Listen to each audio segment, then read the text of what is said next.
may tanong sa kanya, anong dahilan kung bakit yung mga masasamang tao ay ginagawa yung mga masasamang ginagawa nila? Ang sagot ni Bradelli nun, kasi masarap kasing gumawa ng masama pag may iba ka pang kasamang gumagawa ng masama. Ngayon, I'm coming from that standpoint na matanda na siya. I'm coming from that standpoint as well na merong possibility baka diluted na yung moral compass niya between right and wrong dun sa parte na yun kasi it involves direct family to him.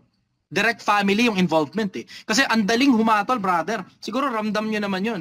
Andaling humatol sa ibang tao kung ano gagawin nila sa mga problema nila kapag may problema sila. Pero pag ikaw na yung nagka-problema ng parehas na problema at may involvement ng pamilya, kahit alam mo eksakto kung anong kailangan gawin, ang hirap, ang bigat masyado. Parang katulad ng isang kapatid na nagtatanong kanina, paano ko i-block yung mga kapamilya ko? Ay samantalang kapamilya ko yun. Ang bigat masyado, ang bigat.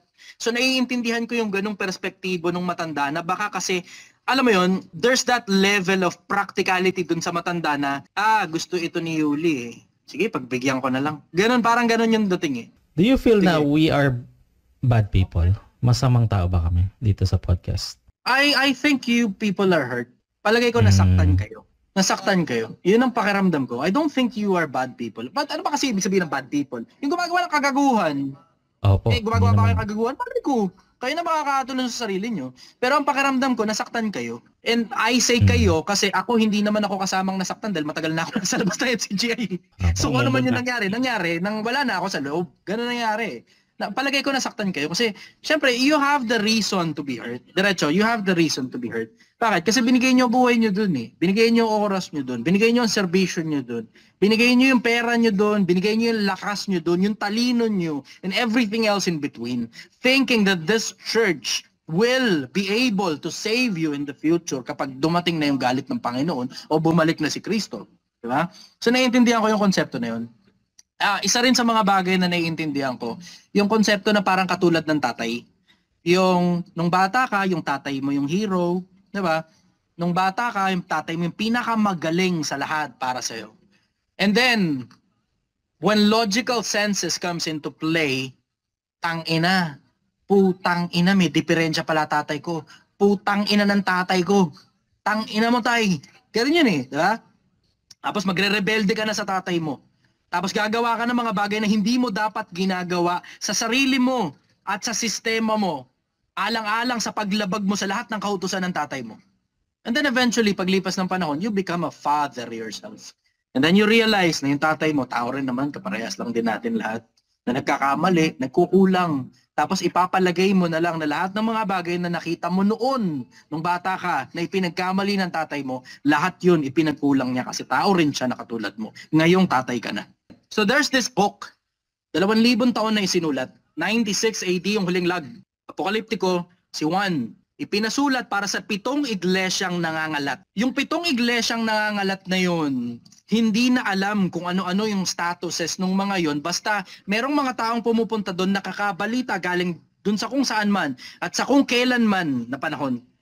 Ngayon, yung 7 iglesia na yun pinasulatan, hindi na natin alam kung nakarating pa ba yung sulat na yun doon sa 7 iglesia na yun o hindi na. Hindi na rin natin alam kung ano nangyari sa pamumuno ni Timoteo nung ihabilin yung iglesia papunta kay Timoteo. Pero naniniwala yung iba sa atin, hindi lahat, na yun pa rin yung totoo.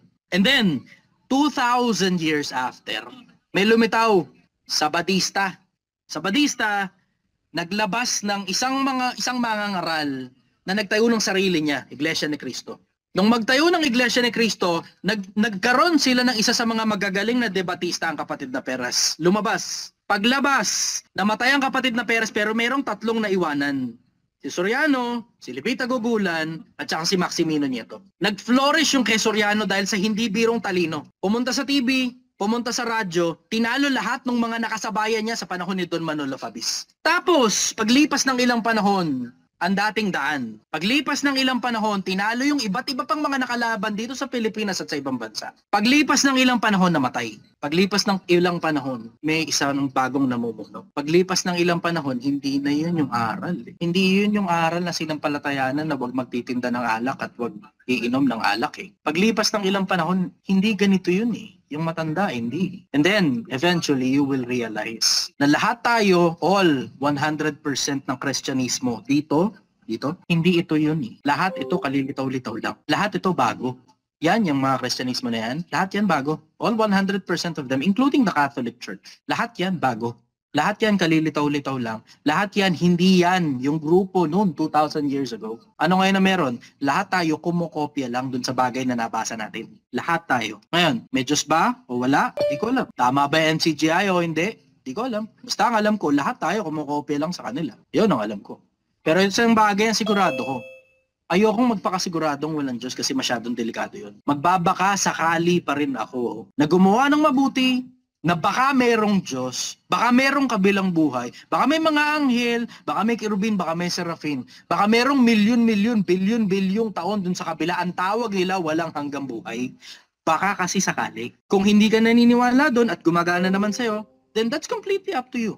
Kung gumagana naman sa'yo yan eh. Diba? Don't fix something that is not broken. Do not fix something that is not broken. Pero ako, as for me, I will have the insurance para gumawa ng maraming kabutihan na hindi pinapakita sa paningin ng mga tao para baka sakaling merong kabilang buhay. Tapos, sasabihin yan, alin dyan sa mga Diyos na, hindi, wala na akong pakialam dun. Di ko alam, ganun na lang. Yung mga Anunnaki ba yan, o yung ganto, o yung tatlong persona, na Ama, Anak, Espiritu Santo, o baka si Allah, o baka kung sino man, hindi ko alam. Di ko alam. Basta ang alam ko, pagtawid ko sa kabila, Diyos, gumawa naman ako ng mabuti. Baka pwedeng tanggapin mo na lang ito, hindi kita kilala eh. Nalo ko kami sa MCGI eh. Diba? Ganun na lang. Hindi ko alam eh. Basta ako naghahanap eh. Walang makita eh. Baka pwede, mabuting tao naman ako eh. Madami naman akong ginawa sa pangalan mo eh. Baka pwede naman, baka pagbigyan mo na lang. Yun yung nasa isip ko. Nasa isip ko, baka sakali. Hindi ko naman kasi alam kung may kabilang buhay ba, wala eh. Pero kung sakali mang meron, at least I have something for the afterlife. Meron akong bala. Meron akong bit-bit, may baon akong ilaw. Una-una kasi nasa labas ako nung loob ng organization nila eh. Siyempre, kung magkakaroon ka ng mga advisor, kung halimbawa, kasi Daniel Razon, kukuha ka ba ng opinion galing sa nasa labas? Lalo na, religious leader ka. That's beyond practicality kapag ginawa mo yun. Bakit? Ano labas mo? Inutil. Pag gano'n labas mo, papayag ba naman Daniel Razon, inutil siya. Hindi mangyayari yung brother. Hindi mangyayari na hihingi sa akin ng opinion si Daniel Razon.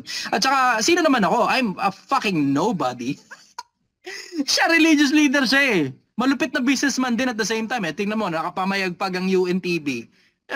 Hindi naman bumagsak ang UNTV under his watch eh. So malupit na CEO si Daniel Razon. Sino naman ako para maging advisor ng isa sa mga magagaling na tao sa religious field at saka sa business? I'm an ordinary human being. Meron na ako sariling opinion. Tsumamba lang talaga na may mga exiters at naging importante ako sa paningin ninyo at sa paningin din ng marami pang mga tao. Pero I don't think I have enough credibility para magtanong sa akin ng isang Daniel Razon. But isang advice lang. How do you fix it? Yung ganong situation. Okay. Huwag na natin sabihin MCGI. Hindi natatanggal. Sorry brother, na-distract ako. How do you fix it? Yung ganong ang dami naglalabasan na members. Ako diretso na lang, Brad. Diretso na lang. Sa akin, diretso na lang. Sabihin mo na lang ng diretso. The truth will set you free. Walang tatalo ron. Sabihin mo na lang ng diretso. Mga kapatid, sige po, eto po. Ganito po kasi yan eh. Kwento mo yan yung buong pangyayari. Tapos obviously, diba, hindi yun naman kasalanan ni Daniel Razon yan eh. Diba? Personal, hindi niya kasalanan yan. Hindi naman siya nag-utos na magtinda ron eh. Baka siguro, hindi pinansin. Pwede mong sabihin yung ganon. Siguro konting pangungonsinte, konti, siguro, pwede mong sabihin. Pero di naman niya talaga personal na utos yun na, putang ina nyong lahat, magtinda kayo dyan ng alak. Hindi naman ganun eh. Duda ko yung utos niya yun. Knowing Daniel Razon, na, kumbaga, galing siya kay Brother Eli, duda ko yung utos niya yun. Sige, magtinda kayong alak dyan. Duda ko.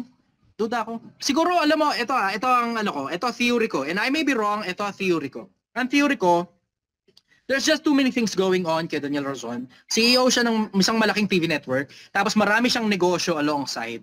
Sobrang daming mga bagay na nangyayari na pabayaan lang yan. Tapos yung mga person in charge, dahil ang balita ko kasi dun sa Salute dun sa abroad, may business partner daw yan eh. Yung Area 52 at saka yung Salute. So syempre, nasa kultura ng mga Brasilero na mag-inom, So palagay ko ang nagdesisyon niyan yung business partner, tapos hinayaan lang ng mga nasa loob. Yun ang palagay ko. Nanguhula lang ako, syempre. Hindi naman talaga natin alam kung ano talaga nangyari dyan eh. Pero I have a very strong doubt na ang isang Daniel Razon na leader ng isang relihiyon, blatantly sasabihing magtinda kayo ng alak dyan. Duda ako ron. Duda talaga ako ron. So alam mo yun, he's not too bad of a person. He's not too bad of a person. Kasi alam mo naman religious leader yan diba? Ang karamihan ng mga religious leaders, siguro merong angas, merong yabang, diba? Ando na tayo kasi it comes with notoriety na maging religious leader kayo. Pero pagkakilala ko kay Eli Soriano at saka kay Daniel Razon, they're not too bad of people para, alam mo yun, blatantly, sige, magtinta kayo ng alak dyan. Duda ko ron. Siguro ang palagay ko dyan, hinayaan. There's some form of pangungunsinte doon. Yun siguro ang magandang term doon. Pangungunsinte. Pero eventually, ultimately, syempre, nung nagreklamo na yung mga tao ron sa loob, imposible naman siguro hindi pa tinigil yun. Pambira naman, di ba? Binabanatan ka na ng mga tao, di mo pa tinigil. Diba? Ganun yung konsepto eh. Yun yung nasa isip ko. And obviously, there's that small chance that I may be wrong. Maring mali ako. Ayun, good. Kung tanong mo, paano re-resolvehin yung issue? Okay. I will probably use root cause analysis para doon. Ano ba kaugat-ugatan itong lahat ng mga sakit ng ulo at mga problema natin? Ang nakikita kong isa sa mga pinakamalalaking ugat talaga nung lahat ng yon, yung hindi kasi ina-acknowledge na may pagkakamali. Yun, tama, nadali. Yun ang kaugat-ugatan nun. Mm-hmm. And I'm coming from the perspective na nasa labas ako Nakikita ko Kasi, alam mo, isa sa mga bagay na na-enjoy ko sa buhay, yung mga negosyanteng, may mga iba malalaking negosyante na pumupunta rito. Nakikipagkwentuhan sa akin at tumihingi sa akin ng advices tungkol sa maraming bagay ng buhay. Including their business. May mga iba, multi-million yung negosyo na pumupunta rito Na yung may-ari mismo ng negosyo pupunta rito, nagtatanong sa akin ng direction tungkol sa negosyo nila. Tapos, hahanapin kung saan ang mali. Niro-root cause analysis yung ganun. Ngayon, pagka root cause analysis mo, tsaka mo palang lalapatan ng pinaka-sensible at tsaka pinaka-efficient na paraan para ma-resolve yung problema. Ngayon, ang nakita kong isa sa mga pinakamalalaking sakit talaga ng ulo dyan sa loob ng MCGI na kinalalabas ng maraming mga miyembro, yung hindi inaamin Aminin na lang na nalingat po kami, business partner nagdesisyon, merong mga ibang hinayaan yung desisyon na yon. Pasensya na po kayo, hindi po namin sinasadya, inaamin namin ang pagkukulang namin. Pero this will not happen again. I repeat, this will not happen again under our watch. Yun, honesty is the best policy. Lang. The truth will set you free. Nagkakaproblema kasi hindi ina-acknowledge. Tapos ma-acknowledge man, hilaw. Narinig ko yung iba yung ibang acknowledgement, hilaw Nasisi pa tuloy yung mga lumabas. Diba? Na para bang, okay, sige, passing the blame on someone else doesn't fix anything. Dun magkakaproblema Passing the blame on somebody else doesn't fix anything. Diba? Ganon yung konsepto Sa akin, simple. Aminin na lang. Tapos be very, very firm na hindi na mauulit yan at humihingi talaga ng dispensa. Ganon yung konsepto sa akin. Pero syempre, obviously, yung paghingi ng dispensa as a religious leader, kasi personal, duda kung si Daniel Razon talagang may pakana niyang inom-inom na yan. Duda ako rin, siya may pakana ng inom-inom. I don't think so. Kasi masyadong malaking tao si Daniel Razon sa religious, sa religion niya para ipag-utos niya yung diretsong blatant na paglabag sa bagay na sila mismo iniaaral nila. Duda ako ron. I have my strong doubt na siya talaga nag-utos nun. Maaari yan, hinayaan. Merong level na kinonsinte siguro, pwede mong iatang yon. Pero yung siya mismo ang nag-utos, puta, duda ako doon. Diretso lang, duda ako ron. Actually, we agree to you, China. Even here sa Broccoli TV, mga nandito sa mga kasama sa panel, we have the same tawag dito yung observation doon sa issue na yan kami we also believe na wala talagang pake si KDR sa bentahan na yan. Ang Pero ang meron talagang Pero may bentahan at bawal yun. Oo, ang pinaka may liable talaga diyan si Bes. Kasi based on our sources at mga documents na nakita, even yung nag-construct ng Area 52 and waiter noon, ay sinasabi din talaga nila na kay Bes nga. And even Kaya natatakot ako sa pagtanda, yes. brother. Kaya natatakot ako sa pagtanda. Kasi nakita mo nangyari kay Solomon nung tumanda siya eh. 'Di ba? Nakita mo nangyari kay David nung tumanda siya. At maraming iba't iba pang mga tao na de-dilute yung moral compass between right and wrong kapag tumatanda ka. As much as yung lakas mo na de-dilute, yung senses mo na de-dilute, pati yung moral compass mo na de-dilute din pag tumatanda ka eh. May balita ako, syempre hindi ko naman alam kung totoo ba yun o hindi. Si Yuli daw yata yung parang isa sa mga promotor niyan. Tama ba yun? Yeah. Ano ba ang dinig nyo? Yung Area 52 per se, siya. Okay. Based kasi dun sa nakuha naming kasi inimbestigahan kasi namin yan, Chay, dahil nga nung unang video yung lumitaw sa amin yan nung 2023, nagulat kami na may ganyang business daw, no? So, nag-investigate kami, and even yung architecture firm, no, sa Brazil nang nag-design yan, ay ako mismo, first hand na nag-email at humingi ng floor plan. At nakalagay doon yung nakita doon na talagang may intention talaga maglagay ng bar. At it's not a typical restaurant. May dance floor, may VIP room, may bar. So hindi siya typical na restaurant talaga gaya ng unang PR ni KDR, no. At nakalagay doon sa proposal. Alam naman yung architecture plan, di ba? So, may nakalagay niya kung kanino naka-address yung proposal kay Ulysses Villamin. So, and then during the construction yan, sabi ng ating source doon sa loob na nagko-construct, every week, no, madalas every 3 times a week nandoon si Bes at minomonitor yung constructions ng Area 52 na nightclub. Sa kaya nga we are very sure na talagang I would like to come from a standpoint na siguro tumatanda na kasi yung matanda ng panahon na yun. Yeah. Siyempre malapit sa puso niya si Yuli, diba? So, alam mo yun, sometimes, alam mo yung sabi sa military, diba? Na great power comes with great privilege. Hindi lang responsibility, privilege as well. May malaking kapangyarihan itong si Yuli. Pinakinabangan niya ngayon yung kapangyarihan niya. Ganon siguro yun. Tapos hinayaan siya siguro nung matanda. Kasi syempre, malapit sa puso mo di ba? Minsan may mga ganon Walang anak, walang asawa, di ba? Sino pinakamalalapit sa'yo? Yun yung mga taong pinagbibigyan mo. Siguro ganon. Alam mo, I'm coming from the standpoint na alam kong tatanda rin ako. And I am very, very kind sa mga matatandang tao until proven otherwise. Pero alam mo yun, I'm coming from the standpoint na alam kong tatanda ako So I would want to be kind to old people kasi yun yung gusto kong ituro din sa mga kabataan ngayon na maging mabuting tao kayo sa mga matatandang tao. Bakit? Kasi, you may find it unattractive, unappealing, hindi appealing sa pandinig ng mga kabataan na maging mabuting tao kayo sa mga matatandang tao. Kasi may mga matatandang tao talaga, walang hiya talaga Pero you would want to cultivate a culture na yung mga kabataan tayo na medyo bata-bata pa ng konti at hindi pa tayo senior, magagalang at maayos ang tingin sa mga matatanda kahit nagkakamali sila. Bakit? Kasi you would want to cultivate a culture na pag tayo naman ang tumanda, sana ganun din yung mga bata. Ganun yung nasa isip ko na ang mga matatanda nagkakamali. Ayun, I'm looking at it on the standpoint na yung matanda kasi sobrang tanda na talaga niya nun Alam mo, way past the average lifespan of a human being na si Bradelli somewhere around parang 70-ish siya di ba? 70, 80? 73?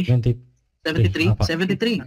That's way past the average lifespan of a regular human being. Dahil na pag taga Metro Manila ka, sa sobrang dami ng laso na sinasaksak natin sa katawan natin, yung iba, quarantine pa lang, naninigas na rito sa Metro Manila. Diba?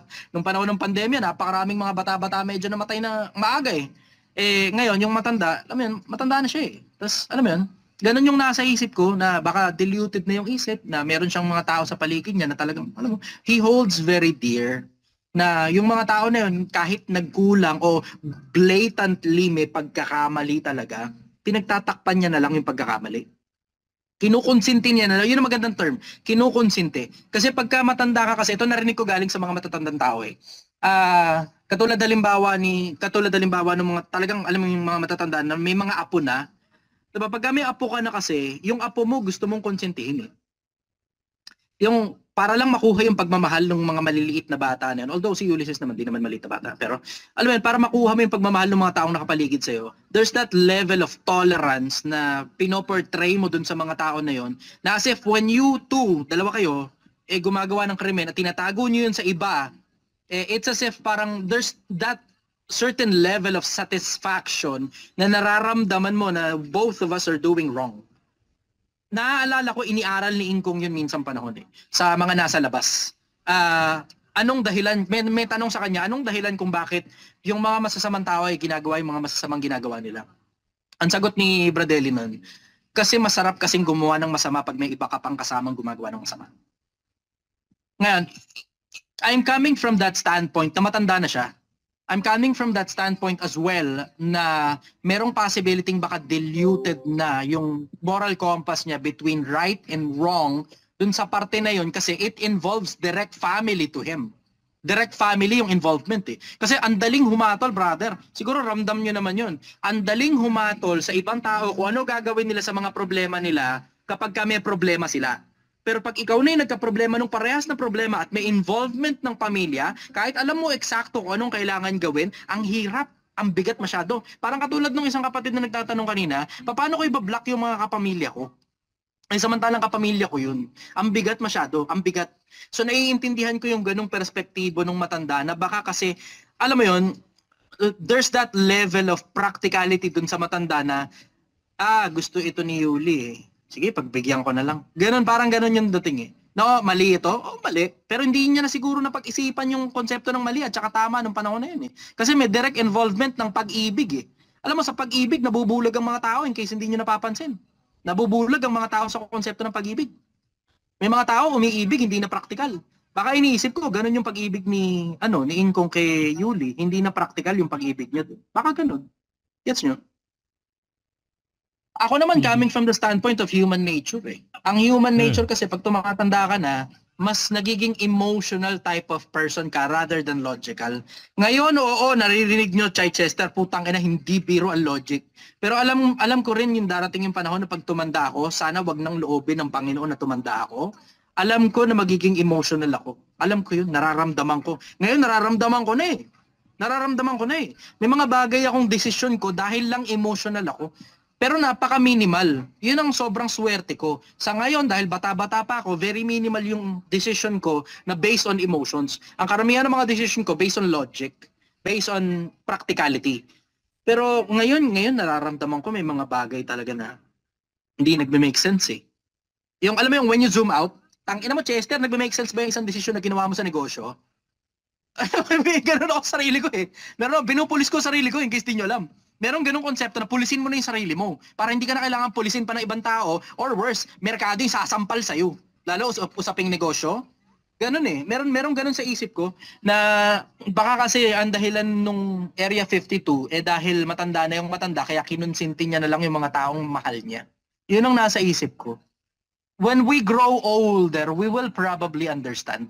Siguro pag tumanda tayo, maintindihan natin. Pero ngayon, bata-bata pa tayo, 40 pa lang tayo, 30 pa lang tayo, di pa natin masyadong naintindihan kung ano pakiramdam ng pagtanda eh. Pero when we get to that age, we may probably understand. Kasi alam mo, brother, eto, maidagdag ko lang sobrang importante nito. Hold that thought, akin muna sandali, attention.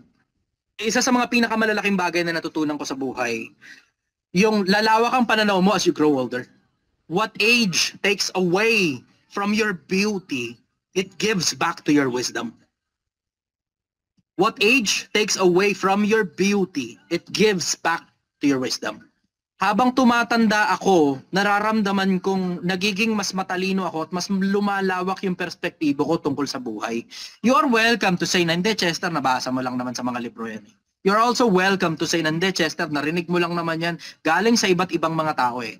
Pero hindi mo rin naman maaalis sa akin na meron akong mga bagay na naiintindihan ngayon bilang matandang tao na hindi ko naiintindihan ng mga panahong bata pa ako. marami akong mga bagay na lalo perspektibo marami akong perspektibo na naiintindihan ngayon bilang matanda na nung bata ako. Ngayon as I grow older, more mature, lalo na pagdating sa pag-iisip at saka sa lohika, lalo na perspektibo ng kapwa-tao ko, lagi kong inilalagay yung sarili ko dun sa lagay ng kapwa-tao ko. I am now capable of doing that. Dati kasi hindi ako capable na ganun eh. Basta tama o mali lang, dalawa lang yan, black or white. Pagka mali ka, putang ina mo, all hell breaks loose pag ako kinana mo. Ganun ako dati. Pero ngayon, as I grow older, naiintindihan ko na yung konsepto na, hindi Chester, okay, nagkamali Chester. Pero lagay mo naman yung sarili mo dun sa sitwasyon ng kabila. Diba? Ano kaya yung palagay mong dahilan kung bakit niya ginawa yung mga bagay na ginawa niya? Baka naman meron siyang mga bagay na pinagdaraanan. Baka naman meron siyang mga emotions na hindi niya naintindihan. O baka, alam mo yun, circumstantial. Diba? Lagay mo naman yung sarili mo sa sitwasyon ng kabila. Baka sakaling maintindihan mo, Chester. Meron na akong ganun ngayon kasi tumatanda na siguro ako eh. Hindi ko nga lang alam kung ano yung itsura nung mas matanda pa kaysa sa dito sa 30, 40. Kung 50 o 60 o 70, hindi ko na alam kung ano yung itsura nun eh. Pero alam ko ito, sigurado ko. Marami akong nakausap na mga matatandang matatalinong hindi biro ang talinong mga tao na sobrang tanda na nila. At ang sinasabi nila, lahat sila pare-parehas. Lahat sila, they all have one thing in common. Two at most. One is they all have regrets. Lahat sila merong pinagsisisihan sa buhay nila. Mga matatandang tao. Number two, mas emotional na sila. They are now inclined to their emotional spaces rather than their logical thinking. Yun ang naiintindihan ko tungkol sa konsepto ng pagtanda. And I am not inventing things. Galing yan sa mga matatandang taong mga nakausap ko eh. Ako naman, ang reference ko, yung mga taong nandun mismo sa kung saan man yung areas of expertise eh. Eh tungkol sa pagtanda, wala naman akong ibang masasabi tungkol sa pagtanda bukod sa mga bagay na naiintindihan ko bilang 34 anyos na ako. Pero hindi ko alam kung ano yung itsura ng 60, 70 years old eh. Baka pag tumungtong ako ng ganun, baka pumangit ang mindset ko kaya natatakot nga ako sa pagtanda eh. Yun ang naiintindihan ko tungkol dyan sa Area 52, tungkol sa pagtitinda ng alak, na baka kasi diluted na yung right or wrong senses nung matanda, at baka kasi masyado niya lang talagang mahal yung mga taong nakapaligid sa kanya. So he is willing to bend some rules because of it. Yun ang naiintindihan ko. Yeah. Kasi alam mo, ito diretso mga kapatid, hindi ko rin naman narinig kahit kailan na iniaral nila na pwedeng magtinda ng alak eh. Ang narinig ko, ito sigurado pare-paras tayo na narinig. Pwedeng uminom as long as it is within the regular alcohol level na pinapayagan. Yun ang alam ko, yun ang narinig ko. Inalis po yan eh.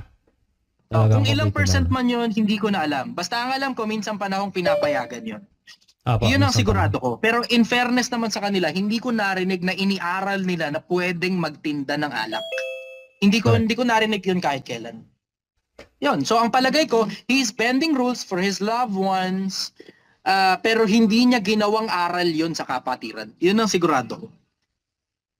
Do you feel na we are bad people? Masamang tao ba kami dito sa podcast? I think you people are hurt.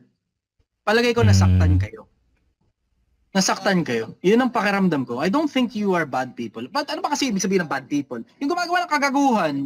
Opo. Gumagawa ba kayo ng kagaguhan? Bakit ko? Kayo na makakatulong sa sarili nyo. Pero ang pakiramdam ko, nasaktan kayo.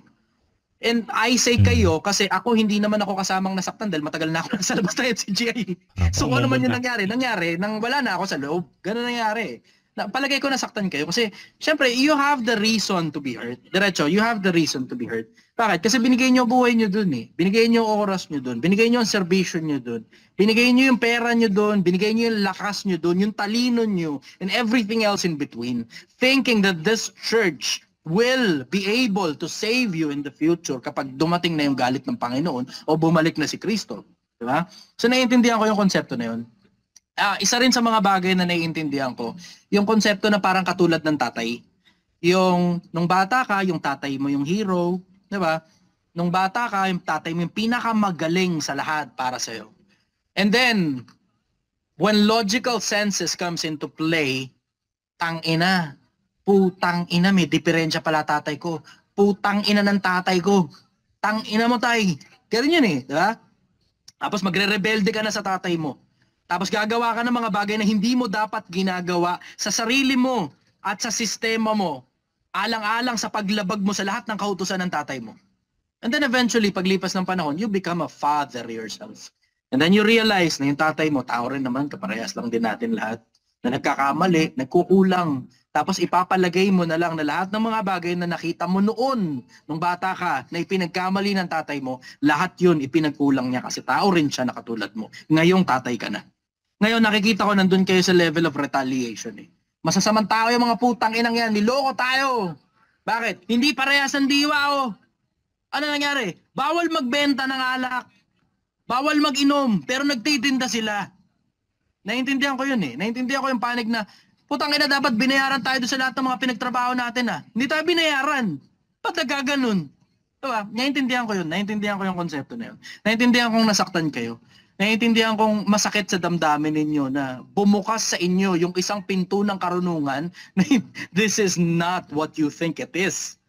This is fucking not what you think it is. This is not divine. This is not holy. This is fucking ludicrous. Ganun yung konsepto eh. Diba? Naintindihan ko yung konsepto na yun. Pero if you look at it on the broader perspective, ano ba talaga ang nangyayari? Labas muna tayo ng usaping religyo. Labas muna tayo ng usaping MCGI. Ano nangyayari? So there's this book. 2,000 taon na isinulat. 96 AD yung huling lag. Apokaliptiko, si Juan. Ipinasulat para sa 7 iglesyang nangangalat. Yung 7 iglesyang nangangalat na yun, hindi na alam kung ano-ano yung statuses ng mga yon. Basta merong mga taong pumupunta doon nakakabalita galing doon sa kung saan man at sa kung kailan man na panahon. Ngayon, yung 7 iglesia na yun pinasulatan, hindi na natin alam kung nakarating pa ba yung sulat na yun doon sa 7 iglesia na yun o hindi na. Hindi na rin natin alam kung ano nangyari sa pamumuno ni Timoteo nung ihabilin yung iglesia papunta kay Timoteo. Pero naniniwala yung iba sa atin, hindi lahat, na yun pa rin yung totoo. And then, 2,000 years after, may lumitaw sa Batista. Sa Batista, naglabas ng isang mangangaral na nagtayo ng sarili niya, Iglesia ni Cristo. Nung magtayo ng Iglesia ni Cristo, nagkaroon sila ng isa sa mga magagaling na debatista, ang kapatid na Perez. Lumabas. Paglabas, namatay ang kapatid na Perez pero merong 3 naiwanan. Si Soriano, si Lipita Gogulan, at saka si Maximino Nieto. Nag-flourish yung kay Soriano dahil sa hindi birong talino. Pumunta sa TV, pumunta sa radyo, tinalo lahat ng mga nakasabayan niya sa panahon ni Don Manolo Fabis. Tapos, paglipas ng ilang panahon, ang dating daan. Paglipas ng ilang panahon, tinalo yung iba't iba pang mga nakalaban dito sa Pilipinas at sa ibang bansa. Paglipas ng ilang panahon, namatay. Paglipas ng ilang panahon, may isa ng bagong namumuno. Paglipas ng ilang panahon, hindi na yun yung aral. Hindi yun yung aral na sinampalatayanan na huwag magtitinda ng alak at huwag iinom ng alak eh. Paglipas ng ilang panahon, hindi ganito yun eh. Yung matanda, hindi. And then, eventually, you will realize na lahat tayo, all 100% ng Kristyanismo dito, hindi ito yun eh. Lahat ito kalilitaw-litaw lang. Lahat ito bago. Yan, yung mga Kristyanismo na yan, lahat yan bago. All 100% of them, including the Catholic Church. Lahat yan bago. Lahat yan kalilitaw-litaw lang. Lahat yan, hindi yan yung grupo noon 2,000 years ago. Ano ngayon na meron? Lahat tayo kumokopya lang dun sa bagay na nabasa natin. Lahat tayo. Ngayon, may Diyos ba o wala? Di ko alam. Tama ba yung NCGI o hindi? Di ko alam. Basta ang alam ko, lahat tayo kumokopya lang sa kanila. Yun ang alam ko. Pero isang bagay ang sigurado ko. Ayokong magpakasiguradong walang Diyos kasi masyadong delikado yun. Magbabaka sakali pa rin ako na gumawa ng mabuti, na baka merong Diyos, baka merong kabilang buhay, baka may mga anghel, baka may kerubin, baka may serafin, baka merong milyon-milyon, bilyon-bilyong taon dun sa kabila, ang tawag nila walang hanggang buhay. Baka kasi sakali. Kung hindi ka naniniwala dun at gumagana naman sa'yo, then that's completely up to you. Kung gumagana naman sa'yo yan eh. Diba? Don't fix something that is not broken. Do not fix something that is not broken. Pero ako, as for me, I will have the insurance para gumawa ng maraming kabutihan na hindi pinapakita sa paningin ng mga tao para baka sakaling merong kabilang buhay. Tapos, sasabihin yan, alin dyan sa mga Diyos na hindi, wala na akong pakialam dun. Di ko alam, ganun na lang. Yung mga Anunnaki ba yan, o yung ganto, o yung 3 persona, na Ama, Anak, Espiritu Santo, o baka si Allah, o baka kung sino man, hindi ko alam. Di ko alam. Basta ang alam ko, pagtawid ko sa kabila, Diyos, gumawa naman ako ng mabuti. Baka pwedeng tanggapin mo na lang ito, hindi kita kilala eh. Naloko kami sa MCGI eh. Diba? Ganun na lang. Di ko alam eh. Basta ako naghahanap eh. Walang makita eh. Baka pwede, mabuting tao naman ako eh.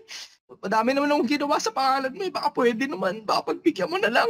Yun yung nasa isip ko. Nasa isip ko, baka sakali. Di ko naman kasi alam kung may kabilang buhay ba. Wala eh. Pero kung sakali mang meron, at least I have something for the afterlife. Meron akong bala. Meron akong bit-bit. May baon akong ilaw. Yan o, parang ganito. Gasera. May baon akong ilaw. Yan lang yung importante sa akin. May baon akong ilaw na pinilit kong makatulong sa mga kapwa-tao ko. May mga kapwa-tao ko, umayos yung buhay nila. Oo, sige, may mga kapwa-tao ko, kinaya yung pagmumura ko, yung pagtutubako ko. Pero ang general majority ng nakikinig sa akin, umaayos yung buhay nila.